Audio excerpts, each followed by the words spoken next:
the basement. She was hitting his head against a cement floor. I heard his screams and ran down and had to literally pull her hands off, and she looked wild-eyed. Did you get real mad at him? Did you hit his head real hard? Tell me about it. How many times did you do it? A lot?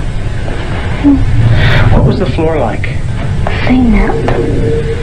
And what happened to your brother? Tell me about it. His head hurt real bad, but his chin, he had to have stitches in it. Could you stop? Use your words back. No. Okay. What was your brother doing when you were doing this? Playing with the toys. Okay. Was he asking you to stop when you were doing it? What was he saying? He said, "Dad, stop." And what did you do? That didn't stop. I just kept on hurting him. What were you thinking when you were doing that? Thinking of killing him. How did you stop? What made you stop? When I heard Peter walking across the kitchen. Mm-hmm. It made me stop because I thought Mommy and Daddy would come. Okay. Did Mommy come? What did she do? She sent me to my room. Okay. And what if Mom didn't stop you? What would you have done? Kept on doing it.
مساء الخير سمرة. أهلا. قديش عمرك؟ 11 سنة عمري.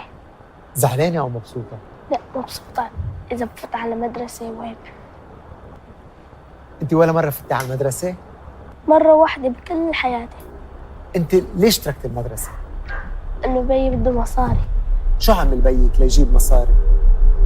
جوزني. بيك جوزك؟ قديش كان عمرك لما جوزك؟ جوزني كان عمري 10. قديش عمرك كان؟ 10. 10 سنين؟ ايه. شو خبرك؟ شو قال لك؟ قال لي اتجوزي بدنا مصاري، نحن ما بنضل هيك، ما بده يضل هيك، قال بده يتكل علي على امي.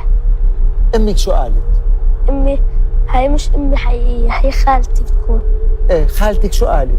قال ايه كلهم قالوا انه اتجوز. انا ما بدي، تجوزني غصبا عني. اف. كيف يعني غصبا عنك؟ غصبا عني، انه ضربني وهيك كرمال اتجوز ابو عصام. جوزك لمين؟ لا ابو عصام. وابو عصام مين بيكون؟ ابو عصام الختيار اللي عمره 60 سنة. قديش؟ 60 سنة. اف. ايه. وهدي لما رحنا لعنده، لما كان بده يجوزنا رحنا على بيته، ذبحنا بالقتل، كسر لي على صايع ظهري انا وبنت عمي جواهر. اللي هو جوز اثنين؟ انا وبنت عمي. ايه. ابو عصام الختيار. هو جوز طفلتين؟ وهو مجوز قبل عنده اولاد؟ ايه. انت عمرك 10 سنين؟ جواهر كمان، جواهر بعمري، خلقنا انا وياها بنفس النهار. ابو عصام ليش عم بجوز بنات صغيره؟ لانه بحب الاولاد الصغار. هو بتتذكري كيف تجوزته؟ كان في شيخ؟ لا، بلا شيخ بلا شيء. كيف كان جوزته؟ هيك لله بالله جوزني بيي. انا بيي باعني $100 وحاول يدفع له $100 لبيي لجواهر كرمال ياخذنا الاثنين نحن. اف. قديش دفع ابو عصام؟ $200 علينا الاثنين. وعلى كل بنت قد ايه؟ $100. وابو عصام عمره 60 سنة. وكيف صار الزواج؟ كان قلتي لي ما كان في شيخ. لا ما كان في شيخ، باعونا يعني الاثنين نحن. وقديش وقت؟ قال لك بدك تتجوزي على قديش وقت؟ كثير بدنا نضلنا لنكبر. ومين قال لك هيدا زواج؟ سمعت ابو عصام عم يقول لبابا متعة. شو عم بيقول له؟ متعة. بتعرفي شو يعني متعة؟ ايه. شو يعني؟ يعني الزلمة كيف يعمل لها اياه للمرأة الشغلة العيبة هيك. بس انت قلتي لي كان عمرك 10 سنين. ايه. انت بالعمر 10 سنين كانت بده يجوزوني. كنت بلغتي؟ لا انا ما بلغت، بعد على 12 ببلغ. اف.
There appears to have developed in the United Nations the practice for a number of countries to combine for the purpose of doing something outrageous,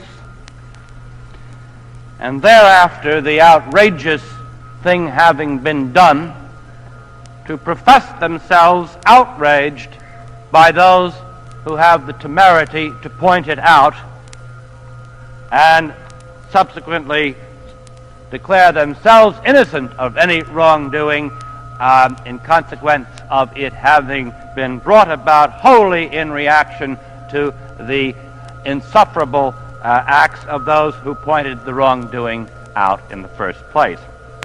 Out of deference to these curious sensibilities, the United States chose not to speak in advance of this vote. We speak in its aftermath and in tones of the utmost concern.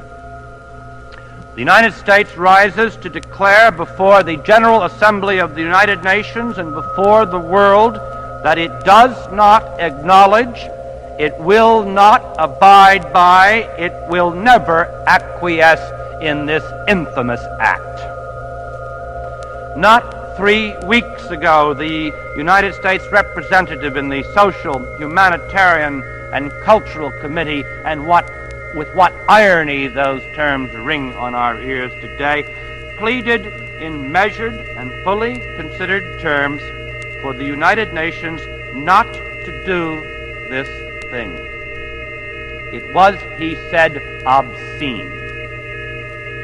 It is something more today, for the furtiveness with which this obscenity first appeared among us has been replaced by a shameless openness.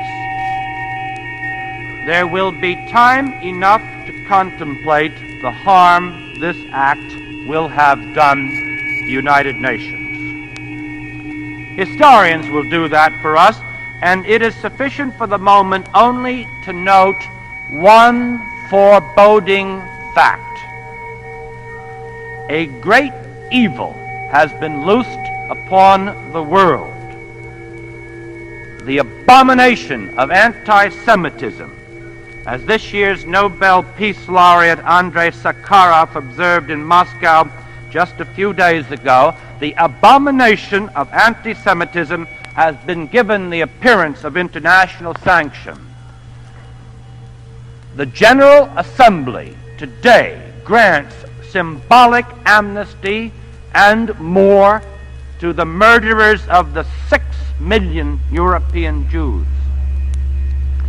Evil enough in itself, but more ominous by far is the realization that now presses upon us, the realization that if there were no General Assembly, this could never have happened.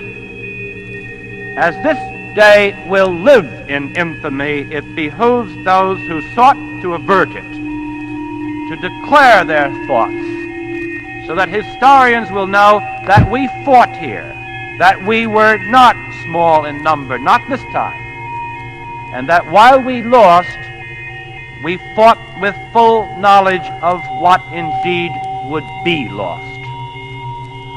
Nor should any historian of the event, nor yet any who have participated in it, suppose that we have fought only as governments, as chancelleries, and on an issue well removed from the concerns of our respective peoples.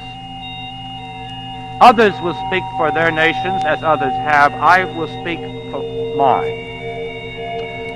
In all our post-war history, there has not been another issue which has brought forth such unanimity of American public opinion. The President of the United States has from the first been explicit. This must not happen. The Congress of the United States, in a measure unanimously adopted in our Senate and sponsored by 436 of 437 representatives in our House, declared its utter opposition.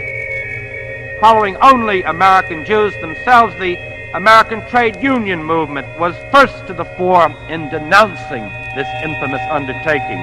Next one after another, the great private institutions of American life pronounced anathema on this evil thing, and most particularly the Christian churches have done so. Reminded that the United Nations was born in the struggle against just such abominations as we are committing today. The wartime alliance of the United Nations dates from 1942. The United Nations Association of the United States, for the first time in its history, appealed directly to each of the 141 other delegations in New York not to do this unspeakable thing. The proposition to be sanctioned by a resolution of the General Assembly is that Zionism is a form of racism and racial discrimination. Now, this is a lie, but it is a lie which the United Nations has now declared to be a truth, and so the actual truth must be restated. The first point to be made, and here I must respectfully take issue with my distinguished colleague from Kuwait, a man genuinely distinguished for his scholarship, who nonetheless on this matter is simply wrong. The first point to be made is that the United Nations has declared Zionism to be racism without ever having defined racism. Sentence first, verdict afterwards, as the Queen of Hearts said. But this is not Wonderland, but a real world where there are real consequences to folly and venality. Just on Friday, the President of the General Assembly, speaking on behalf of Luxembourg, warned not only of the trouble which would follow from the adoption of this resolution, but of its essential irresponsibility. For he noted members have wholly different ideas as to what they are condemning. It seems to me, he said, and to his lasting honor he said it when there was still time, it seems to me that before a body like this takes a decision, they should agree very clearly on what they are approving or condemning, and it takes more time. End of quote. Lest I be unclear, the United Nations has, in fact, on several occasions defined racial discrimination. The definitions have been loose but recognizable. It is racism. Racism, incomparably the more serious charge. Racial discrimination is a practice. Racism is a doctrine. It is racism that has never been defined. Indeed, the term has only recently appeared in United Nations General Assembly documents. The one occasion that we have been able to find in which we know it to have been discussed was the 1644th meeting of the Third Committee on December 16, 1968, in connection with the report of the Secretary General on the status of the International Convention on the Elimination of All Forms of Racial Discrimination. On that occasion, to give some feeling for the intellectual precision with which the matter was being treated, the question arose as to what should be the relative positioning of the terms racism and Nazism in a number of the preambular paragraphs. The distinguished delegate from Tunisia argued, and I quote, that racism should go first because, quote, Nazism was a form of racism. Not so, said the no less distinguished delegate from the Union of Soviet Socialist Republics, for, he explained, and I quote, Nazism contained all the main elements of racism within its ambit and should be mentioned first.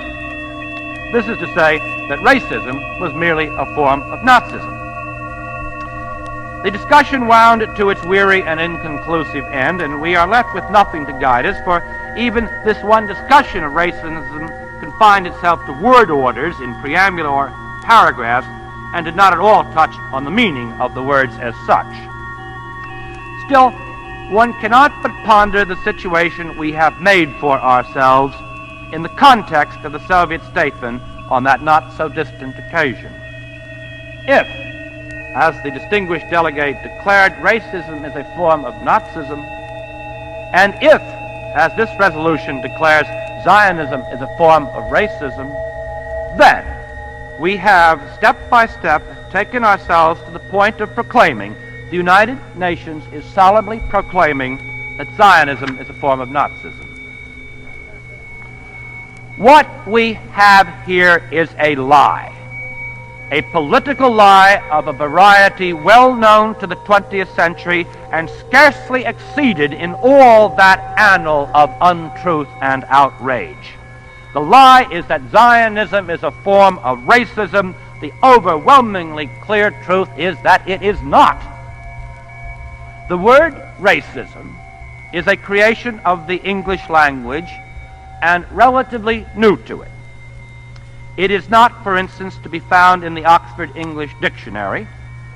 The term derives from relatively new doctrines, all of them discredited, concerning the human population of the world, to the effect that there are significant biological differences among clearly identifiable groups, and that these differences establish, in effect, different levels of humanity. Racism, as defined by Webster's Third New International Dictionary, is, and I quote, the assumption that traits and capacities are determined by biological race, and that races differ decisively from one another, unquote. It further involves, quote, a belief in the inherent superiority of a particular race and its right to domination over others, again, unquote. This meaning is clear. It is equally clear that this assumption, this belief, has always been altogether alien to the political and religious movement known as Zionism. As a strictly political movement, Zionism was established only in 1897, although there is a clearly legitimate sense in which its origins are indeed ancient. For example, many branches of Christianity have always held that from the standpoint of the biblical prophets, Israel would be reborn one day. But the modern Zionist movement arose in Europe in the context of a general upsurge of national consciousness and aspiration that overtook most other peoples of Central and Eastern Europe after 1848, and that in time spread to all of Africa and Asia. It was, to those persons of the Jewish religion, a Jewish form of what today is called a national liberation movement.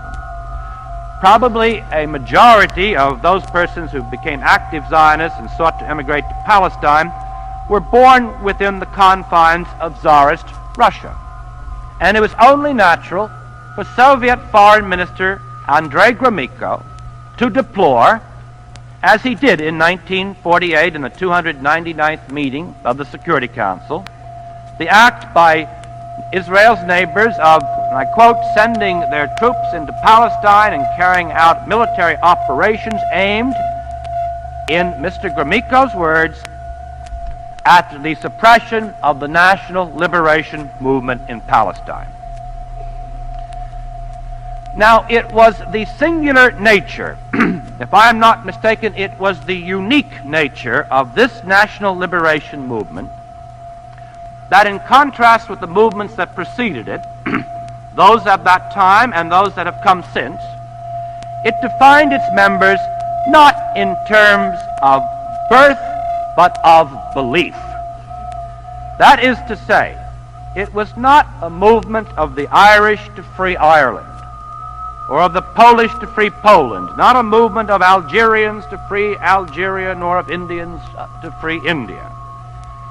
It was not a movement of persons connected by historic membership in a genetic pool of the kind that enables us to speak loosely, but not meaninglessly, of, say, the Chinese people, nor yet of diverse groups occupying the same territory, which enables us to speak of the American people with no greater indignity to truth. To the contrary, Zionists defined themselves merely as Jews and declared to be Jewish anyone born of a Jewish mother or, and this is the absolutely crucial fact, anyone who converted to Judaism, which is to say, In the terms of the International Convention on the Elimination of All Forms of Racial Discrimination, adopted by the 20th General Assembly, anyone regardless of, quote, race, color, descent, or national or ethnic origin. The State of Israel, which in time was the creation of the Zionist movement, has been extraordinary for nothing so much as the range of what are called sometimes racial stocks from which it has drawn its citizenry. There are black Jews, brown Jews, white Jews, Jews from the Orient, and Jews from the West. Most such persons could be said to have been born Jews, just as most Presbyterians and most Hindus are born to their faith.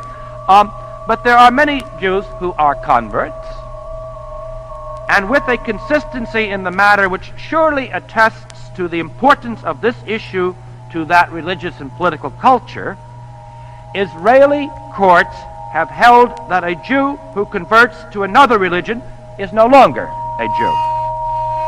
In the meantime, the population of Israel also includes large numbers of non-Jews, among them Arabs, both of the Muslim and Christian religions, and of Christians and others of national origins.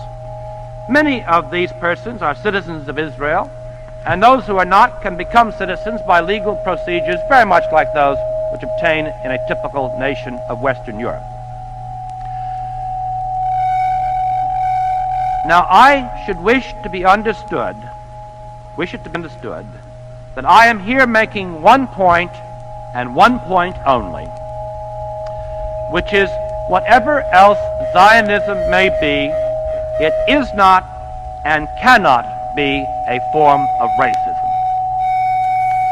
In logic, the State of Israel could be or could become many things, theoretically including many things undesirable, but it could not be and could not become racist unless it ceased to be Zionist.